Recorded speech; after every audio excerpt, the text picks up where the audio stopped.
السلام عليكم ورحمة الله وبركاته. معكم المهندسة رانيا من شركة المتحدون الدوليون للأدوية البيطرية. يا رب تكونوا بخير.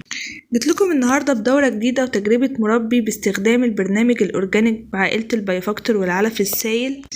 الدورة دي على اليوم 35 كنا مأكلين 3 كيلو علف بس، وكانت الأوزان معدية معانا 2 كيلو وربع 2 كيلو 300، وكان في أوزان أعلى من كده كمان، يعني معامل تحويل 1 و3.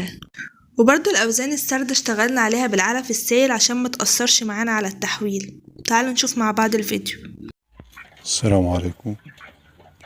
الفراخ دي عمر 35 يوم، واكلة 3 كيلو علف. ما شاء الله، يعني نشاط وحيوية مفيش بعد كده. أنا شغال بالمجموعة الأورجانيك بتاع المتحدون الدوليون، ويعني بصراحة الباشمهندسة رانيا ما تأخرتش في أي حاجة، وأوزان مرضية جدا جدا، وحاجة محترمة جدا جدا، ويعني إن شاء الله كل يوم في أحسن.